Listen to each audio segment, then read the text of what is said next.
Today's lecture is going to be about theater design, and I'm going to focus on what I think are the three major areas of design: costume design, scenic design, and lighting design.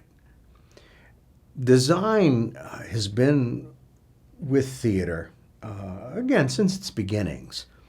For many years, there was no costume design because the actors wore whatever they wanted. There was also no lighting design because we didn't have electricity. So until we get electricity, there's very little that you can do with lighting. But scenic design has been around since the beginnings of theater. And what I want to talk about in terms of scenic design is the process and what is the designer trying to do. There are 7 objectives of a scene designer. The first one is to create an environment for the performance.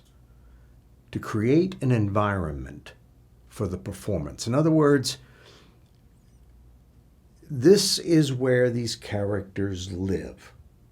We want to make that very clear, both to the audience and to the artist involved.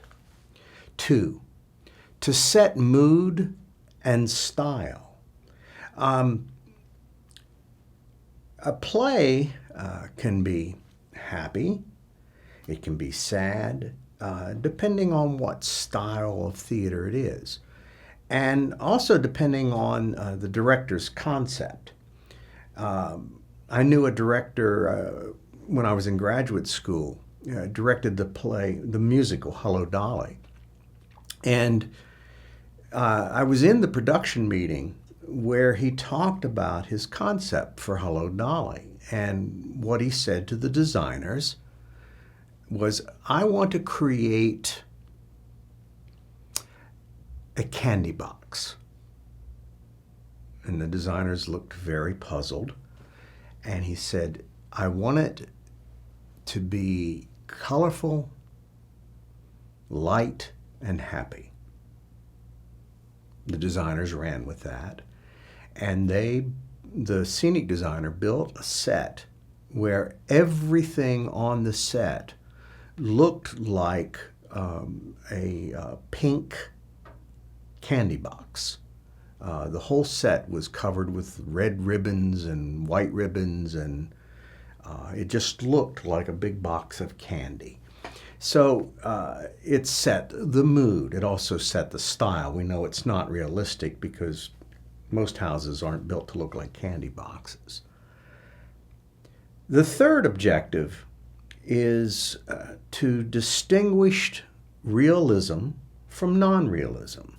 And this goes back to the last example that I gave you. The scenic design is going to tell the audience whether we are in a realistic play. In other words, we're trying to show life as it is, or a non-realistic play, whether it be a musical or absurdism or melodrama, whatever it might be.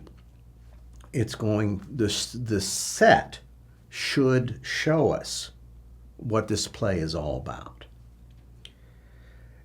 The next objective is to establish locale and period. The locale is where the play is taking place. The period is the time period. If you're going to do a play say you're going to do The Night Thoreau Spent in Jail, it takes place in the 1840s. Well, we want the set to reflect that. It doesn't have to be exact, but it should say something about the time period. And the same thing, where is this taking place? A few years ago, I directed a production of Shakespeare's comedy, The Comedy of Errors. And my concept as director was I wanted it to look like the comedians of vaudeville, and as though we were performing in New Orleans. And the scenic designer did a wonderful job of building a set, and it looked like Bourbon Street. It had the little balconies, and if you've ever been to New Orleans, it looked exactly like that. And the audience, when they walked in, no doubt that we weren't in a Shakespeare time period, but the play was taking place more in modern times. The next objective is to bring the director's concept to life, and that's what I was just talking about. A director has a concept. This is how they see the play being done. Every play, as we have talked about, has a super objective, the main idea of the play. It is the director's job to make that super objective clear to the audience. They get a message from watching this play. And in early production meetings, the director shares that objective to the designers. And they say, okay, here's my concept. This is what I want to do with the play. And then it's the designer's job to make that happen as best as they possibly can. They want to make that happen.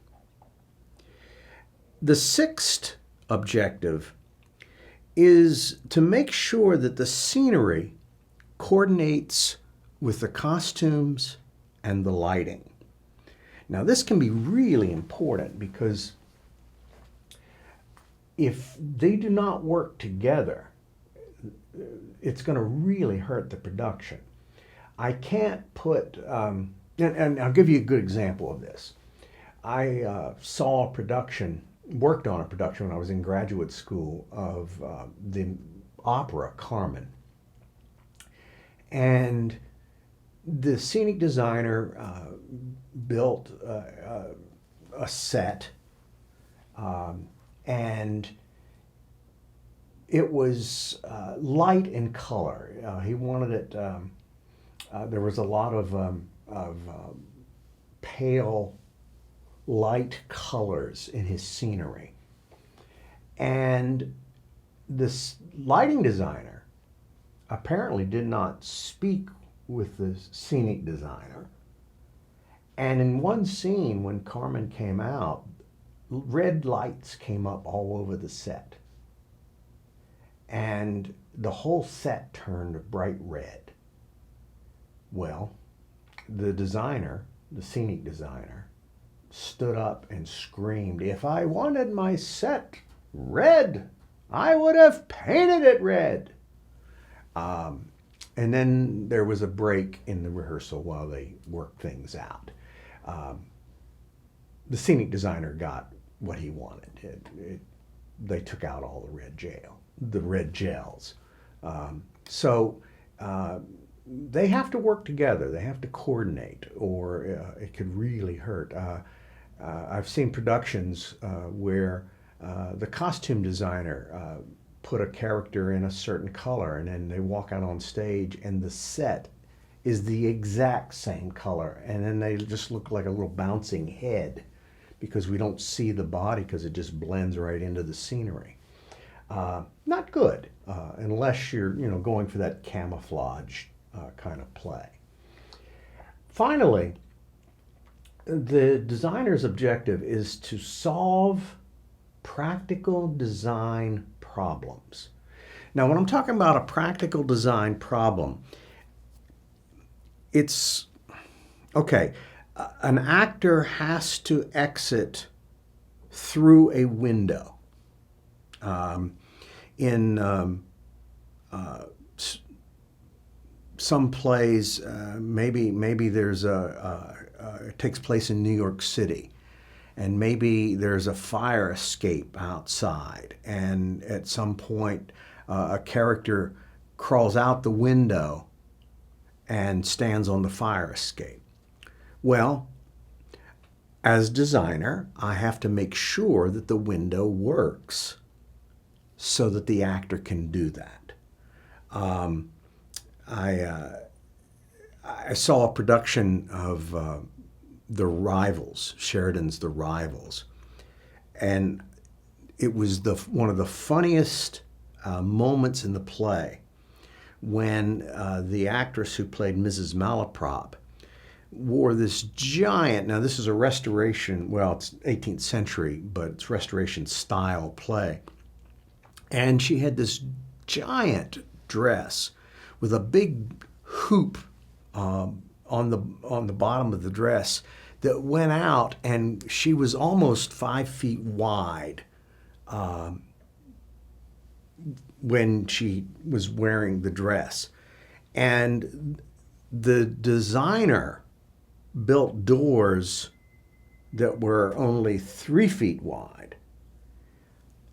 That was done on purpose, so that every time Mrs. Malaprop went to exit, she would run into the door, and then it would bounce her back, and she would have to turn sideways and scoot through the door to make an exit. It was a running gag that they did all through the play. Again, the designer was helping the comic effect in the play by creating a door smaller than the actress's costume would be. They solve practical design problems. There are 2 designers that you should know. One is Robert Edmond Jones. Robert Edmond Jones was born in 1887, and he died in 1954. Jones is considered the most outstanding American scene designer of the 20th century. The most outstanding American scene designer of the 20th century, Robert Edmond Jones. Jones was famous for creating what is now called simplified realism. He also used a lot of vivid color in his designs, and his designs sometimes looked simple, yet they were very, very dramatic. When we talk about simplified realism, what we're saying here is realism, as it exists in the theater, we're not showing a play. We're not trying to show the exact place. We are choosing, and this is what realism does, it selects the real elements that it wants you to see. It selects the real, the things that are real, that it wants you to see. It looks like it's real when the audience sees it in their mind, but it actually is not. In the early 20th century, there was a couple different camps in doing realism. One were the naturalists, and the other were the realists. The naturalists believe everything should be as it was in real life. And for example, there was a naturalistic play that was done that took place in a meat shop, or out in front of a meat shop. And the play was written to show the horrors of the meat industry. And they actually built the front of a meat shop on stage, and they actually hung real carcasses of dead animals on the set. And there was blood and flies and stench. That is real. It's realistic. But what we discovered, or theater discovered with naturalism, is it was too real. The audience did not want to come into a theater and smell and look at something that disgusting. The realist, on the other hand, if they were doing that play, would build a facade, not a real meat shop, but the facade of a meat shop. And if they had to have some animals hanging there, they would be prop animals. They would be made to look like the carcass of a cow or whatever it might be, but it would not be real. So you select what you want to show. Sometimes in this kind of scenery, you even only put up the things that you need. If you have to have a door, maybe there's just a door frame there that suggests a whole house. Maybe you don't build a whole living room, but you put in a few pieces of furniture and there's a fireplace, perhaps. That is selective realism. We show what we need to show. And Robert Edmond Jones was one of the first people to do this, and he was a master at it. So he is remembered for that. The other designer that I want you to know is Ming Chow Lee. Ming Chow Lee. Ming Chow Lee is called the Dean of American Scene Design. The Dean of American Scene Design. He is a Chinese American. He is a professor, and he works at Yale University. That's why in the profession they began to call him the Dean of American Scene Design, because he is so involved in education. He designs He designs sets all over the world. He's done many Broadway shows. He has been honored for his work. He's received Lifetime Achievement Awards, and he's still designing. If you are a scene designer, you want to take classes from Ming Chow Lee. He is an incredible scene designer, and he's still working. All right, I'm going to switch now and talk about the elements of design. They're a little different than the objectives, the elements of design. The first element of design is line, L-I-N-E, line. When we're talking about line, do we want the set to be curved? Do we want it to be straight, to be angular? Different shapes, different lines can have a different psychological effect on the mind of the audience. We need to think, when you're a scene designer, what you want that effect to be. Curves tend to be more calming than angles.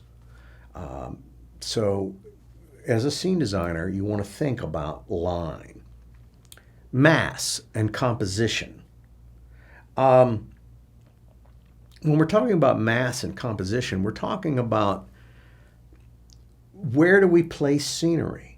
Where do we put things? Do we want them together, mass, or do we want to spread them apart? Do we want, how do we want the set to be created? Does the chair go down here, or do we want it upstage? Again, what the designer has to think about there is solving practical problems. I mean, what do the actors have to do? Where do they have to move? For example, in a restoration play where the women are wearing the big dresses, you want sparse furniture. You don't want much, because it's hard for the actors to move around in the big dresses if there's too much furniture. So the designer has to think about that. Mass and composition. Texture. What are you going to put on the surfaces? Are you going to use fabrics? Is it going to be painted? Is it going to have a shine to it? I was in a production of Hamlet once where the entire set was painted black, and they took out all the curtains. They did not want cloth curtains in the theater and replaced them with long black sheets of plastic. And they wanted the plastic because it would reflect light. They wanted it to be shiny. And the set, instead of being painted with just flat black, it was painted with gloss, and they actually glossed over top of it a second time so that the set and the curtains were very, very shiny. So, what is the texture? What will that texture do to help the audience understand the story and for the actors to work on it? Color is important. What shades are you going to use? Is it going to be dark? Is it going to be light? Different shades of color have different emotional properties to them. Certainly, if you're doing a tragedy, the set's going to be darker. If you're doing a musical comedy, it's going to be lighter. And finding those shades of color are very important. Movement. How is the director going to move the actors on stage? How do they get from scene to scene to scene? See, I can create a beautiful set, and maybe I'm doing something like Peter Pan, and there are multiple sets as you go from place to place to place. Well, we want to be able to change that scenery in a matter of seconds, hopefully, not in many, many, many minutes. It will slow down the play. It will destroy the movement of the play. We want to keep the tempos and the rhythms in the show that have been established by that director. And so we want to keep the audience involved in what's going on stage. So we have to think about the movement of the play. How are we going to get from place to place to place and do it quickly? There are several steps in this creation process. Let's go through it. I mentioned this, but the first step for the designer is the production meetings. The director and the designer, long before the play begins, will meet and they will discuss first the director's concept, and then they will put together ideas to get the best way to make that concept come to life. So you have your production meetings. Usually, after the discussion, the scenic designer then begins a process. They start with sketches. They'll bring in sketches, just ideas to show the director and the other designers what they're thinking of. If these get approved, they move on, and they usually create a model. The model is just that. It's a very small replication of what the set eventually is going to look like. It's done to scale. At first, it's all white. It's not, there's no color put on it, but if it takes place in a building, the designer will build a model of that building to scale, showing everything that we're going to see, how it's going to be built. And that way the director can look at it and look at it from different angles, because it's in 3 dimensions. Unlike the sketches, this is in 3 dimensions. So I can sit and look at it and see what it will look like from the audience's viewpoint, from the right, from the left, straight on. We can talk with the other designers. And what I like about these meetings with the model is the director might say, oh, well, it would be great if these steps were over this way just a little bit. And usually these things aren't put together solidly yet, and they can just move them. Some designers will even make little human figures, and they'll place it on the set, again, to scale, to get an idea of what it's going to look like with actors on the set.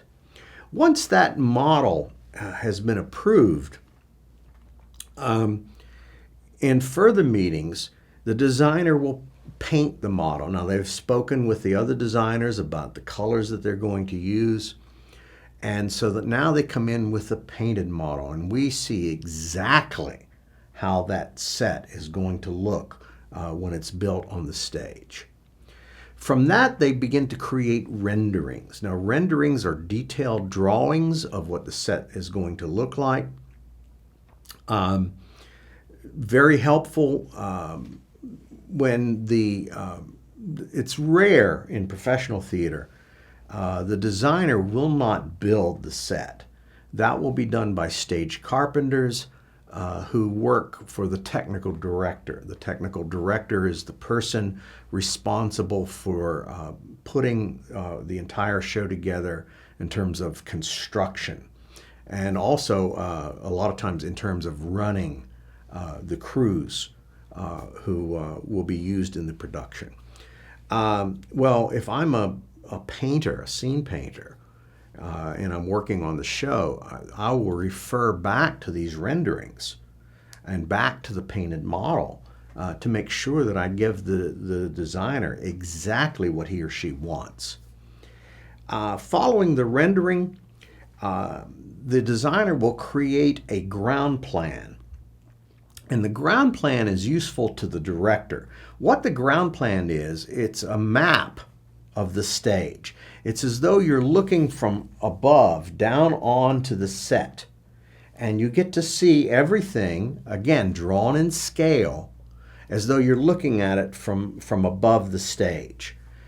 That ground plan usually gets copied, and many copies, and it's put in the director's prompt book. So when the director is working on blocking, they have an idea of where people are going to be on the stage by using this ground plan that has been given to them by the designer. Now let's move on to costume design.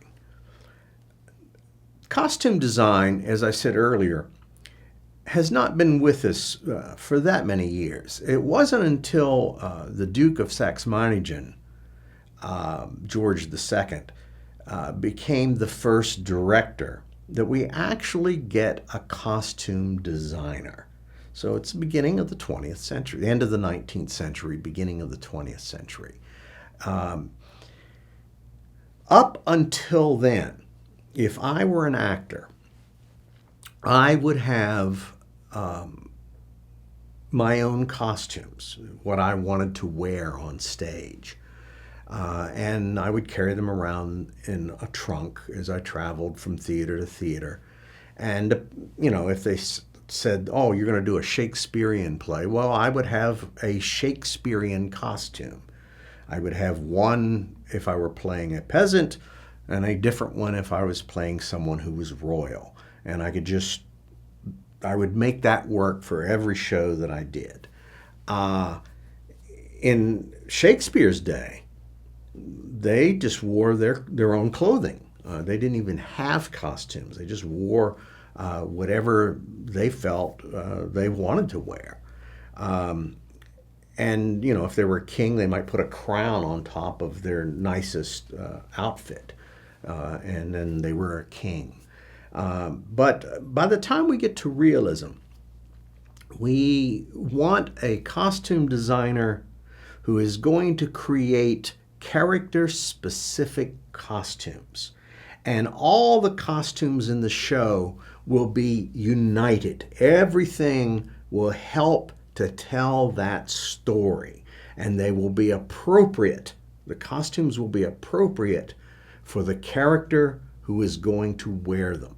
And that has been the case ever since George II. Now, there are several objectives of a costume designer. One is to establish the style of production. In other words, if it's realism, ta-da, we're going to have realistic looking costumes. If it's a musical, we will create costumes that will say to the audience, this is a musical. So it will establish the style. 2, costumes need to indicate a historical period and a locale. This is the same with the scenic designer. If I'm doing a play and it takes place in the 1840s, I want costumes that will tell the audience immediately we are in the 1840s. And if it's taking place, say we're doing a play and it's 1960s rural America, well, that would call for one kind of costume. If it was 1960s London,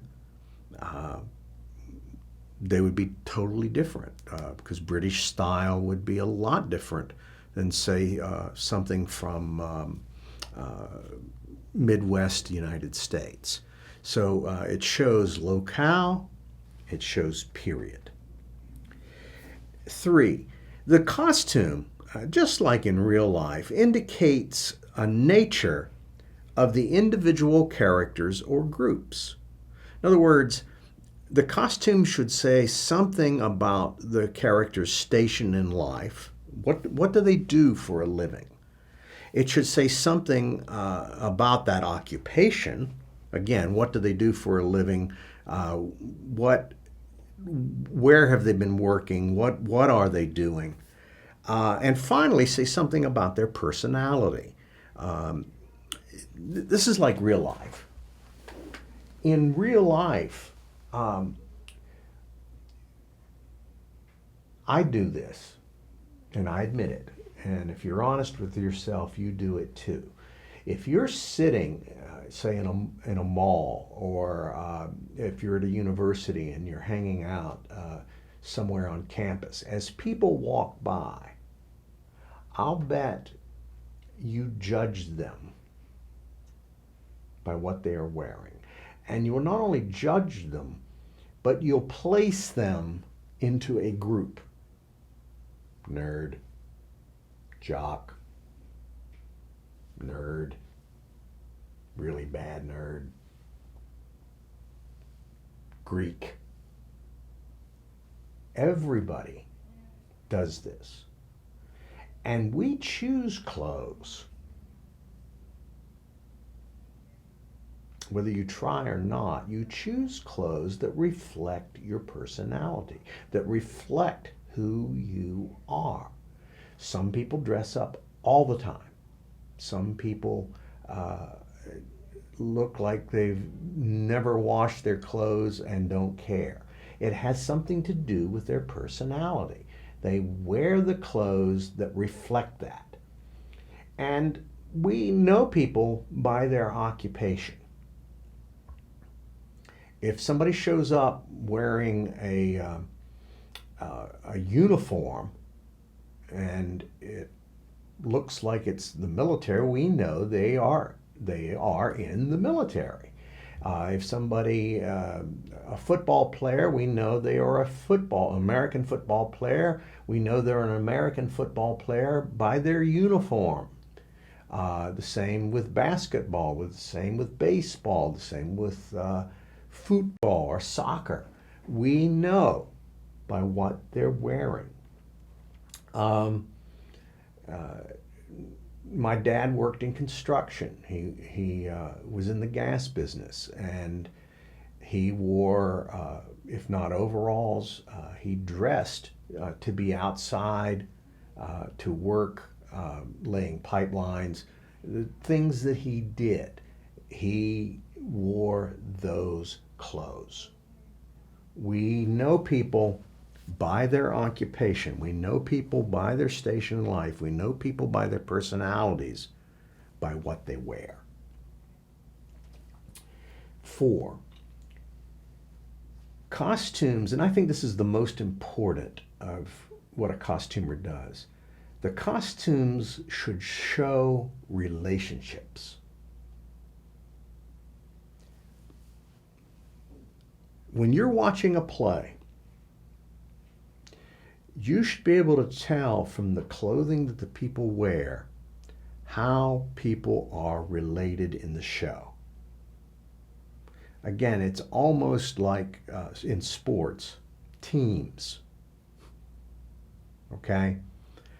If I watch an American football game, I know what team a player is on by the color of his uniform.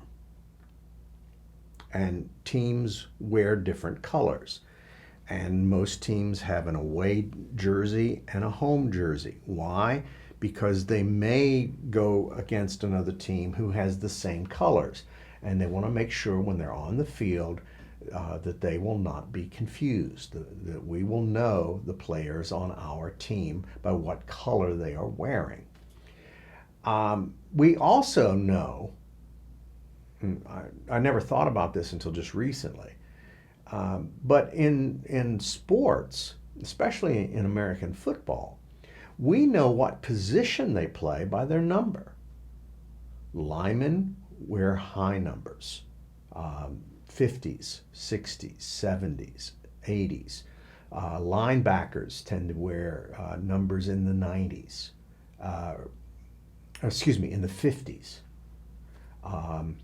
Running backs, 20s, 30s, and 40s. Quarterback, anything from 1 to 10 or 1 to 20. Again, depending on the team. And this helps the referee in an American football game. If they see somebody on the offense who's wearing the number 60 and they run out and catch a pass, they may not be eligible because that would be the number of a guard or a tackle, not a receiver or someone from the backfield. So it's important in sports. Well, it's important in theater as well. One of my favorite plays is Romeo and Juliet. We've got the Capulets and the Montagues. If you go to see that play, and there's a lot of characters, almost every character in that play is connected either with the Montagues or the Capulets. So what a costume designer will do is pick one color for the Montagues and a different color for the Capulets. Say, for example, the Montagues all wear blue. Now, it doesn't mean they all have the exact blue on, but they might have a variety of different shades of blue, and maybe it's blue mixed with other colors. But because they have the blue on them, we can go, oh, that's part of that family. And then the other family maybe has red. So they all have different shades of red or different mixtures of the color red or red mixed with other colors, but probably not blue, except for the two characters, Romeo and Juliet. They would have a mixture of the two families' colors on them. That way, we know they represent both families when they come together, when they are married in the story. Also, because they're the leading actors, Romeo and Juliet better have the flashiest, prettiest, easy to find costumes on the stage, or if it's in a film, on the film. They must stand out. So showing relationships, very, very important with costumes. The next objective is to meet the needs of the individual performers. To meet the needs of the individual performers. Very early in the process, actors are asked to come in for a meeting with the costume designer. At that meeting, the costume designer will have a index card or a sheet of paper with a bunch of questions on it that the actor must answer. And there are questions about things like, are you allergic to anything? In the production, does your character move a lot? I mean, the director will have given a lot of that information, but they may ask these questions to the actor. Then they will, of course, write down on these sheets. They'll be measured and they'll write the sizes down there. But this thing, the individual needs of the performer, it becomes very important. I was in a production once where the designer created a 3-piece suit for me, built from scratch. I didn't go out and buy one. They built it. And I came in for my first fitting, which is when you first go in to try on the suit. It's not complete yet, but it's, to try it on and make sure they're going in the right direction. There'll be a number of these fittings usually. And I went in for my first fitting, and I started to put on the outfit, and I looked at the designer and I went, "It's wool." And she said, "Yes, it's a very fine wool." Well, I'm allergic to wool. And she got angry with me. Oh, she was so angry.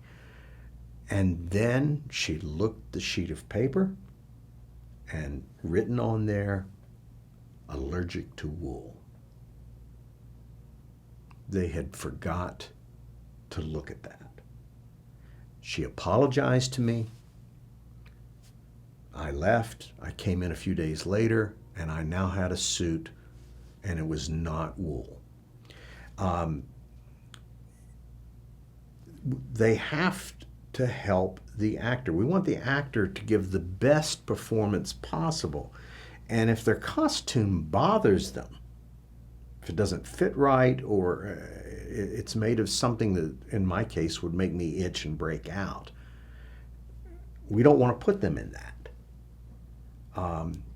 We want the show to look good, but we've got to make sure the actors are comfortable enough that they can do their performance. I was saying earlier, this also goes into things that the actor may have to do in the production. You can't build, say, you're doing the musical Oklahoma. You can't put Curly in really tight pants. I mean, you could, but he has to dance. He also has to do a fight, and he's got to be able to move in his clothing. So you want to make sure he can do that. If I got a play, say we're doing Hamlet, and I'm creating costumes for the actors, I have to take into consideration that there's going to be a sword fight with a couple of the characters, and they have to be able to move and do the fight choreography. So the costume designer will take all that into consideration, and it's very important that they do so. Finally, the costume design has to be consistent with the other design elements. Again, the designers have all got to get together, talk about their designs. Costume designer, going back to production meetings, will bring in drawings of the characters, And they will also include swatches, little pieces of material that they will pin to that to show what the colors are going to be. And that way they can compare those colors with the colors of the set or the colors that they're going to use in the lights. They all must be consistent. One of the most famous costume designers that you should know is a lady who most of her design work is in film. And she created for many, many years some of the most famous costumes worn in some of the greatest movies ever made. Her name is Edith Head. And I'm going to show a slide of Edith Head for you. And what I want you to see is she was honored not too long ago in a film, and it was in an animation film. And they created a character who looked exactly like Edith Head and talked like her. And it's the film The Incredibles. And in that, you have the character Edna, who comes in, she's, no capes, we not build capes. That was in honor Edith Head. And if you see the comparison, they did a really good job at creating an animated character of Edith Head. Know her as one of the most famous costume designers of the 20th century. The most powerful tool we have in theater is lighting. As I said earlier, lighting is the newest of the design areas. They really couldn't do much with lighting until they had electricity. In Shakespeare's day, the plays were performed during the day, and they performed in a theater that had no roof, so that the sun could light the show. It was daylight. Later on, when they finally moved plays indoors, the whole theater was covered with chandeliers. There was no difference between where the audience sat and the stage, and candles were lit to light the stage. And they also, at the front of a stage on the floor, they put in what were called footlights. And this would be, there was a mirror, and there would be a candle put in front of the mirror that would reflect back up on the face of the actor. And that would give a little front light to the characters. Not very natural front light because it's coming from under the chin, but they used footlights for many, many, many years. First with candles. Eventually, they began to use gas lights in the theater. Now there was some control. They actually could dim the house lights during a production, and if they had a scene that required, they didn't want very bright for some reason, maybe they're doing a mystery, they could actually turn down the gas lamp and it would become dimmer on stage.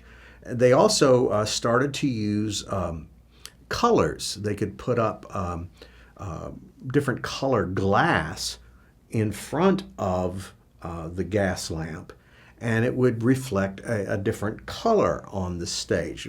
Didn't do it very well because they couldn't get the gas lamps that bright. This was a time period, especially when they started using gas to do the lights, when there were a lot of fires in theaters. And you can go back and read, old newspaper reports of just terrible theater fires they had. It was at that point when on stage they created a curtain which is called the fire curtain. And the fire curtain in the old days was made of asbestos. You can't burn through it. Of course, they didn't know at that time of the cancer that could be caused with the asbestos. But they would build these giant curtains with asbestos that would be tied to the top of the stage. And all the stage manager had to do if there was a fire was cut a rope, and it would fall, covering the whole proscenium, the front of the stage, to separate the actors or the stage from the audience, to give the audience more time to get out if there was a fire on the stage. This is why even today, and it's a law, you cannot go into a theater, a crowded theater, and yell fire. That is against the law, because what happened in most of these theater fires is the people would panic, and in trying to get out, they would just step on one another, and people would be killed. Eventually, in the 20th century, we get electric lights. And now the scene designer the lighting designer can do many, many things with light. It really changes theater because now we can show colors, we can show brightness, or we can dim lights, and we can do it all with a control. And it's safe. So the first person who saw the aesthetic and artistic qualities and possibilities of light, the aesthetic and artistic possibilities of light, was a gentleman named Adolphe Appia. He lived between 1862 and 1928. And once he saw electricity and electric lights, he was the first person to put that together and say, okay, now we can do these things on stage. He's very important for that, for being the first to see the aesthetic and artistic possibilities of light. There are several primary functions of light. The first and most important is visibility.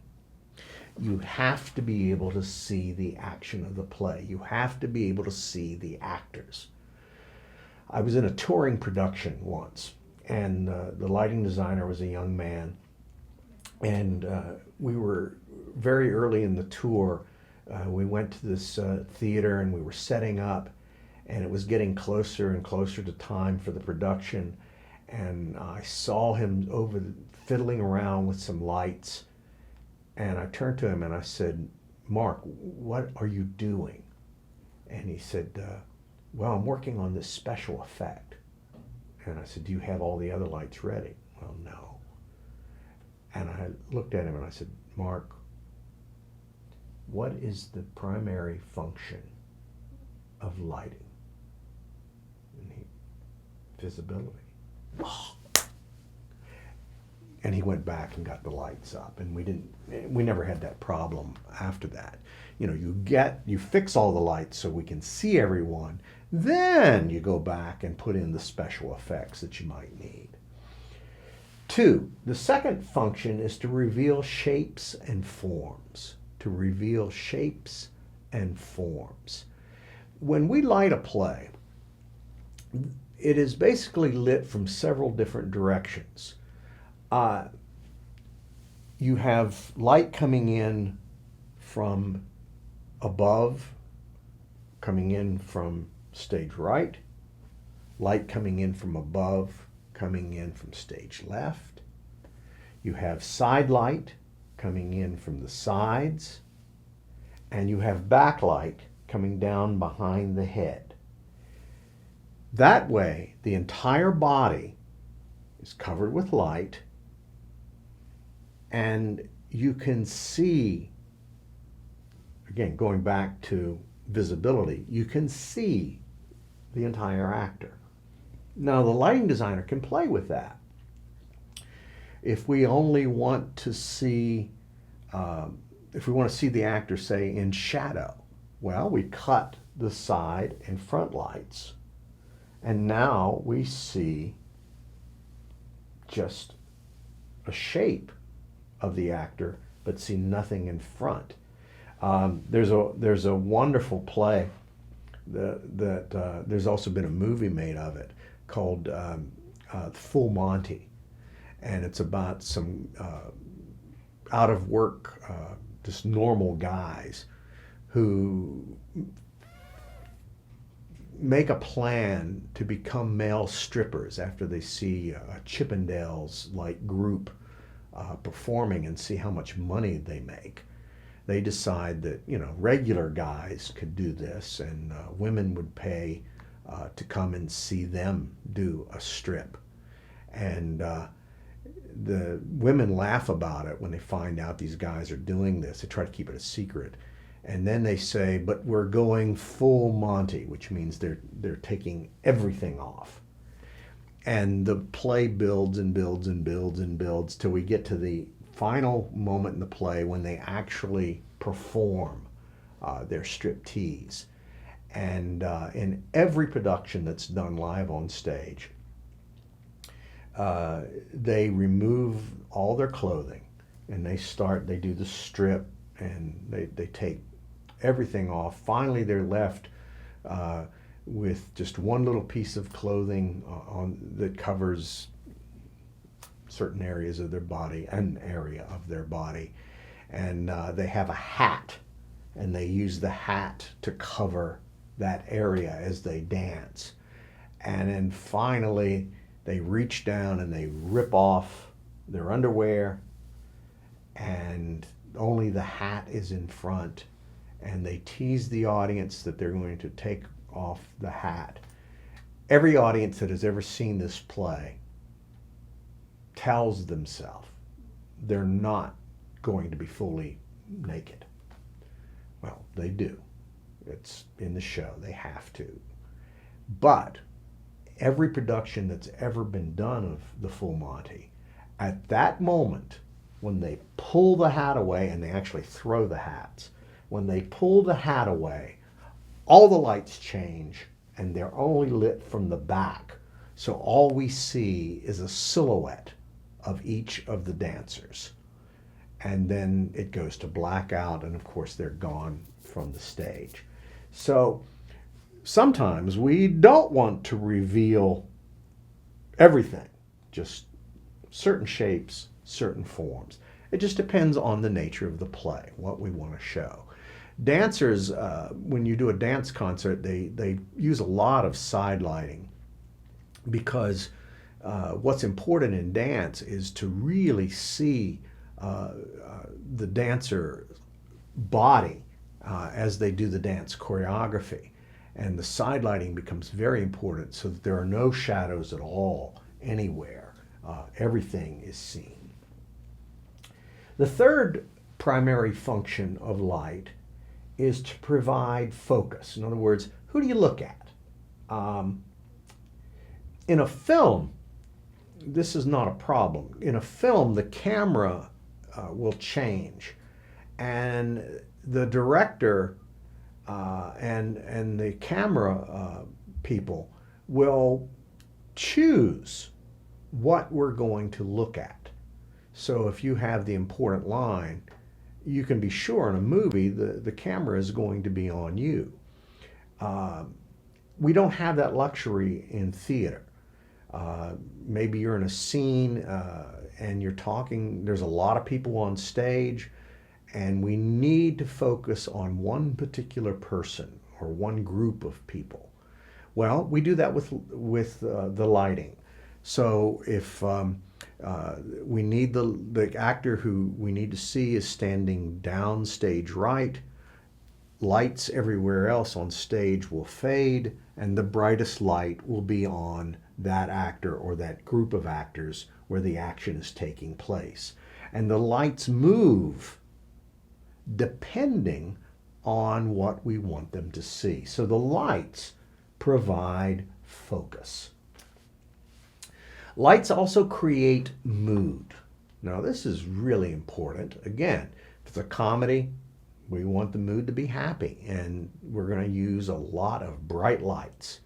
If it's a tragedy or a heavy drama, it's going to be a little darker because, again, we want to set that mood.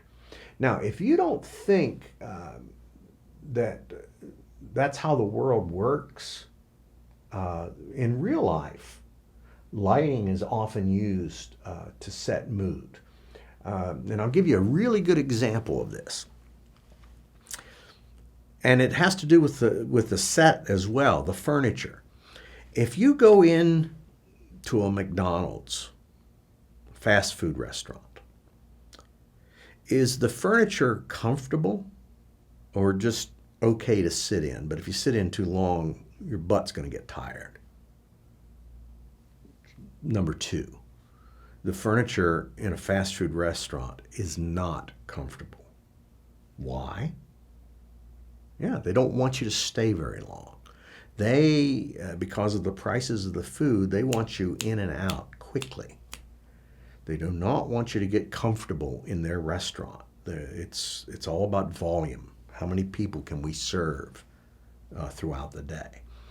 The same is with lighting. In a fast food restaurant, is the lighting bright, overly bright, or is it dim? It's overly bright. They put as much lighting and they make it where you're not really comfortable because it's so bright. Now, you don't think about this when you're in there, but you get in and you're not going to want to stay there for a long period of time. Now, change that. If you go to, say, a very fancy, expensive Italian restaurant, when you go in, is it going to be bright lights or dark? It'll be very dim. Because people who are going to that kind of restaurant they're spending a lot more money. We want them to stay there for a long period of time. And for lack of another word, we want the place to look romantic, exotic. So the lighting in a really expensive restaurant will usually be pretty dim. The furniture in an expensive restaurant, comfy, plush. They really want you to stay there a long, long time. They want you to eat every course that they serve. They want to bring that dessert tray by. They want you to have desserts, and they want you to have lots of drinks. You stay there, buy several bottles of wine, enjoy yourself, have a romantic, exotic evening. Okay, that's real life. Same with a play. Depending on the type of play, we want to create the correct mood for whatever that play might be. Lighting also establishes time and place. Sometimes, I'll tell you this, if lighting is really good in a production, you will not notice it. It'll be so right for what's going on in the play that you're totally focusing on the action of the play. If lighting is wrong, you'll notice everything. But good lighting, again, working with all the other elements, does create time and place. If you look at the morning sky in real life, there is color to it. If a play takes place in the morning, we want to copy that color, those colors. That's what we want to see in an outdoor scene in a play. If it takes place late in the afternoon, again, the sky is a different shade. Depending on the time of day, the sky is always changing its colors. We want to do that with our lighting. Same thing with place. If the play takes place in a department store, there's a play I like called it takes place in a dime store. Come back to the five and dime, Jimmy Dean, Jimmy Dean, and you when you do that play, you almost want fluorescent lights, or at least you want the lights to look like we're getting the fluorescent lights that you would get in an old dime store. So here's the place. This is what kind of light it would have, and here's the time of day. I saw a production. It's been a number of years ago that took place in a 24-hour period. I didn't notice this until the end of the play. But when the play began, all the light came from one side of the stage, or at least seemed to come from one side of the stage. And as the play continued, every few minutes, the light changed.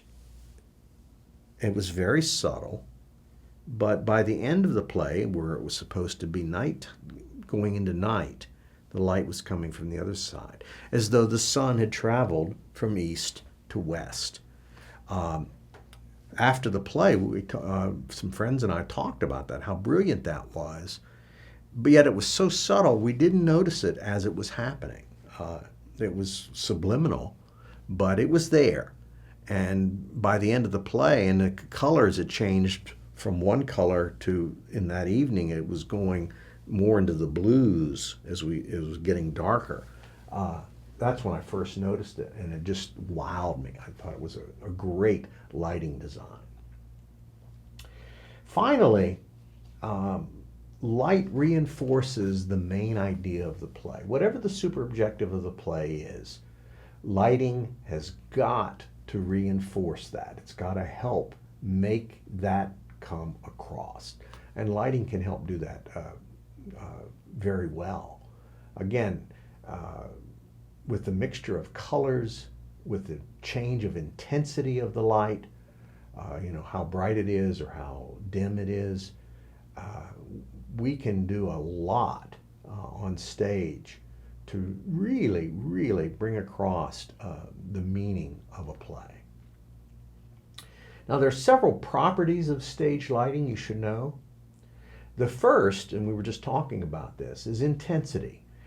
How bright are the lights? Now, intensity is controlled by the dimmers. In the lighting booth, there will be a light board. On that light board will be dimmers. You can bring up the dimmers, making it brighter, or bring down the dimmers, making it dimmer. Intensity, how bright is the stage lighting? 2, color. Color is controlled by gels. Gels are plastic sheets. They are put in a frame at the front of a lighting instrument, and the different color gels change the color of the light. You can mix gels. You can, a lot of times, a designer will want to put a cool color on one side and a warm color from the other side. So like a blue or a green, and over here maybe a straw or a wheat, whatever that might be. And that will help shape the face. And so we can see shadows or not, but it really helps make the light look a little more natural. The actors look a little more natural on stage. Direction. There is downlight, as we talked about earlier. Downlight, side light, backlight. Direction. Form. When we talk about form, we're talking about texture.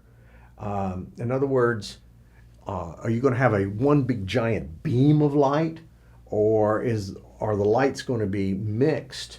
So we really can't tell where it's coming from. It's shaping colors because of the mixture of light. If you go to a rock and roll concert, they're going to use a lot of beams of light and they're going to throw beams of light on people. In fact, they use a lot of spotlights. So it's the spotlight is moving with the singer. Used a lot in musicals. I mean, we're not worried of spotlight. Certainly, as soon as you see it, says this is not real. We are on stage. So in a musical, if Curly is singing a song, there's probably going to be a spotlight on him to make sure that we see Curly. I've heard some horror stories. In fact, I knew of one where, the one I can tell you about, there was an actress in a show that I was in who was always bitching at the technicians. Always. And no matter what they did, she didn't like it. And she started to complain about her lighting, that her lighting was not right, and that she should be in brighter lights. And that night, she just chewed out the technicians. And that night, every time she sang, the light was always just to the left or just to the right of her on the person next to her. And as she moved to get in the light would move. And so, in a very mean way, the technician sent a message that let him do his job. She, the next night, brought in donuts for all the technicians. You take care of your technicians, and don't complain to them. They're doing their job. They're doing the best they can. And let them do their job. If there's something wrong, the director will fix that. Movement. Movement is actors move on stage. So if an actor moves from stage right to stage left, the light has to lead them. It doesn't follow them, it leads them. And it has to do so that the audience doesn't notice it. But the lights will dim here, stage right, and they'll be getting brighter stage left as the actor moves into that position. That way they always stay in the light. So we call this, it can be done with a crossfade. A crossfade is where the operator brings up one light. Of course, now it's all done with a computer. They hit the button and the computer does it for them. But in the old days, when they actually had to move a dimmer, you bring up light in one area of the stage at the same time bringing it down someplace else. That's the movement of the light. There are two types of instruments in stage lighting that I want you to know. The first is a little, and we're going to bring up a picture of this. It's a little box instrument. It's small. To me, it looks just like a little box or a little accordion. And it's called a Fresnel, Fresnel. The S is silent like the P in swimming. The Fresnel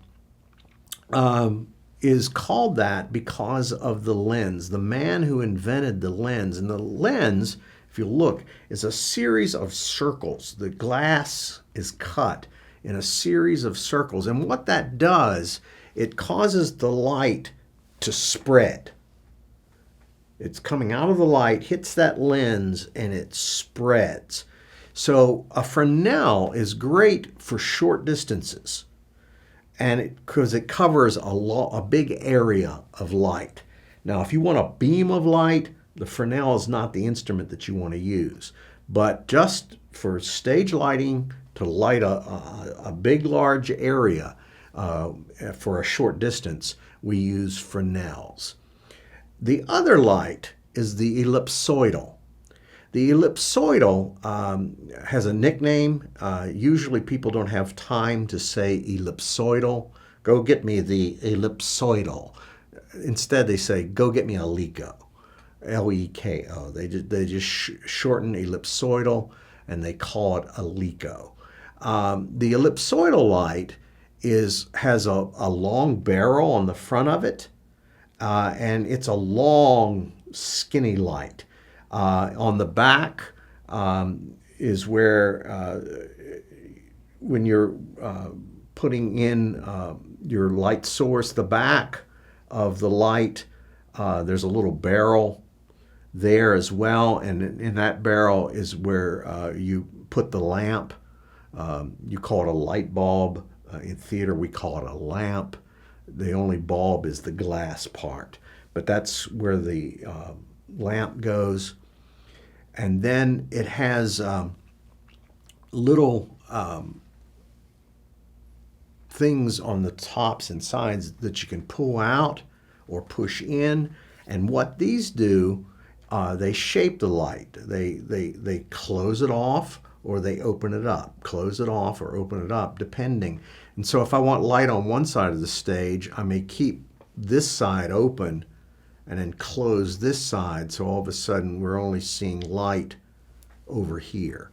And the Leco has, again, the frame on the front where you can put the gel. And Lecos, because it's got that long barrel, they're for long throws. And again, the light is not diffused the way it was with the Fresnel. So if we want to shape the light, we bring in the shutters. We shut it down depending on what shape we want and how big we want. One of the cool things that's done with lighting is the use of the gobo. It's spelled G-O-B-O. A gobo is a little frame, and again, we're going to put up the frame for you so you can see it. But gobos have shapes cut in them. They're made of metal. They have these little shapes cut in them. So when you put them into the light, the only light that comes out is in the shape of that particular gobo. These are used a lot, say an actor or a character is walking through a forest. Well, overhead, we'll put a lot of leaf gobos in the lights, and it will give the illusion, because there'll be shadows, we'll see leaf patterns as though light is coming down through the trees of a forest. They're used for a lot of different things. I directed a production of Our Town once where there is no real scenery for our town, but we used the lighting to really help the audience know where we were. And at one point, the lighting designer had a gobo that looked like a stained glass window. And so when two of the characters are getting married, that gobo came up on the back wall of the theater. We didn't have any curtains. It was just a back brick wall. And they, all of a sudden, a very sharp image of a stained glass window came on, and the audience knew exactly where they were supposed to be in terms of the scene, because it said church. Gobos are really interesting. You do a lot of fun stuff with gobos. There are other areas of design. There's certainly sound design that's very important. I'm not really going to go into that very much, but I mean, nowadays in theater, it's hard to do a play without body mics, especially musicals where the actors are mic'd up, and you've got to have a good sound engineer running the shows to make sure it's clear and the audience is hearing what you want them to hear. That's all I'm going to talk about right now for design. I hope that's been very clear to you, and I will see you again next time. Bye-bye.